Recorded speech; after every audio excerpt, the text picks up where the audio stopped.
Professor Ron Adventures, trying to learn about how animals communicate with one another and how that helps them thrive as a community. So part of this new experience is going to be going through an open air habitat. So as a new rule, we do need everyone to make sure they keep their heads, arms, and legs out of the vehicle at all times, but also do not reach out of the vehicle and try to touch any of the animals who may try to come and say hi. One of the first animals you're going to see is over on our right. That is our troop of yellow Podus monkeys. Podus monkeys are the world's fastest running primates, and they reach speeds of up to 34 miles an hour, earning them the nickname the Greyhounds of the Savannah. We're now going to be entering into our newly renovated Wild Africa open air habitat, so you could be seeing animals on all sides of you, so keep your eyes peeled out. We have birds, we have antelope, and some of our smallest antelopes are called duiker. Duikers will hide out where it's nice and shaded, and they will find the place to hunker on down and to avoid the heat. So if you look underneath the bushes or logs or into any of the shade structures, you might see a pair of beaded eyes staring back at you. One of the first animals that I can see is over on the passenger side. You're going to see an African crowned crane in the red house over there. Crowned cranes get their name due to that yellow plumage on top of their head, and they communicate to one another by doing low coos from the males, and then a female will respond with a higher coo. Looks like his friend is going to be over on the driver's side here. They mark their territory. The male and female will sing a duet to claim their land, and then when you'll also hear them starting to call, other pairs of crowned cranes will also call in response. If you looked inside the night house and you saw a small antelope, that black antelope is a yellow-backed duiker. That is one of the medium-sized antelopes we have, and if you keep looking onto the driver's side, you'll see a small dark brown antelope, and that is a full-grown bay duiker. The duikers' names translate into bush diver, because if they get started, they'll dive into the first bush they see to blend right on in. They mark their territory by rubbing scent glands all over the foliage, and pairs of duikers will work together and defend their territory. Looks like you guys are in for a treat. The largest forest antelope woke up from their nap and is going to be walking over on the passenger side. This is a critically endangered bongo. No, they don't play the drums. They will drum their hooves, though, on the ground to help scare away predators. But that animal is one of the largest forest animals that we can have. They will go through the forest by putting their horns flush against their back as to not get entangled. And they will spray urine and rub their necks to mark their trees. You will sometimes see that one is our male, and he'll live more of a solitary lifestyle. But we do have a female, and fingers crossed, if we were to ever be able to have some baby bongos, they would roam around in small herds, and they would be mooing to one another to help keep in communication with their family. Over on the passenger side, you're going to see some birds on the ground. Those are two red-legged Seriamas.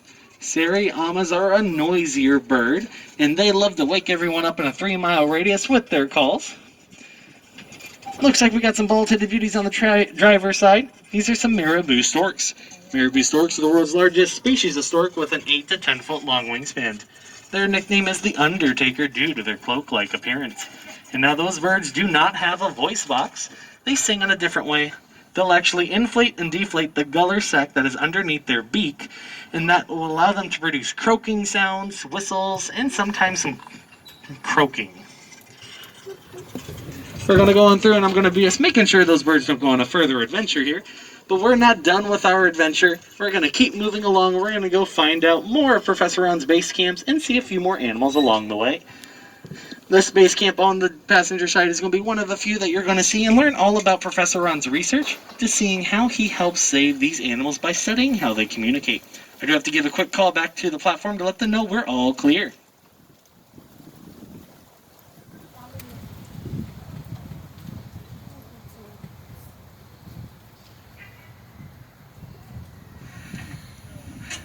Alrighty, our next stop is going to be trying to find the ghost of the rainforest, an animal that was not scientifically discovered until 1901, and we didn't get a photograph of one in the wild until just 2008. On the left, this habitat belongs to the okapi.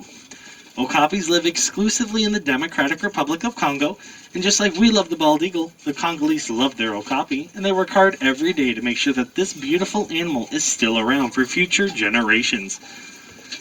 You're going to see them along the backside there. Now, the okapi may look a little familiar to you. The okapi's closest living relative is the giraffe. Giraffes and okapi share a virtually identical skull, an elongated neck, and around an 18-inch long tongue to reach the best leaves and to clean out those ears. Okapis communicate by marking their territory with funky toe jam. They have scent glands between their hooves, and they will stomp around their habitat, leaving behind a tar-like substance. On the left side, you're going to be seeing our pack of African panda dogs laying down for this midday nap. The leader of the pack is inside the cave system, and his 2-year-old sons and daughters will be on the left side there. Working together as a solid family unit, they become one of Africa's most successful predators. They have an 80% success rate when out on a hunt, and they can attribute that success rate due to their unique pack vocalizations. They will squeak similar to a squeaky toy and chitter to one another to help keep their communication short distance as to not give away their position to any larger predators or their prey. While chasing down their prey, they have also been seen twisting their ears and tails to help signify when to trade off running to help conserve their energy. One animal the panda dog pack would not want to mess with would be a mother and daughter duo of white rhinos. On the right side of their night house laying down is mom and her 1-year-old baby girl. We saw that baby being The born. little lady there is around 1,200 pounds, and her first 2 horns are growing in nice and strong, and she is starting to shape them the way she likes it. Rhino horn is not made out of bone or ivory. It's actually made out of the same material our hair and nails are made out of. Rhino horn is made out of keratin. And just like you and I will go get a haircut or trim our nails, rhinos will file their horns in any hard surface in their habitat, styling it just the way they like it. That's one of the ways we can tell our rhinos apart from one another. The rhinos choose a different method of telling who is who. They will actually all poop in a single location called a mitten, and all a rhino will have to do is take a good old whiff of that poop pile. So when you see a new rhino come up to a new crash, all they'll do is find the closest poop pile, put their face right in, and take a big old smell. From that smell, they're able to see how many boys and girls are in the crash, if there's any children, or like the 2-year-old in the middle there, or they can see if anyone is single and ready to mingle. And that's how the rhinos can help communicate with one another to see how is everyone doing today. Rhinos here don't have the best eyesight, so they rely on their hearing to know who and what is around them. If you can look into the ear canal of a rhino, just know they're choosing to listen to you, so make sure you tell them nice things.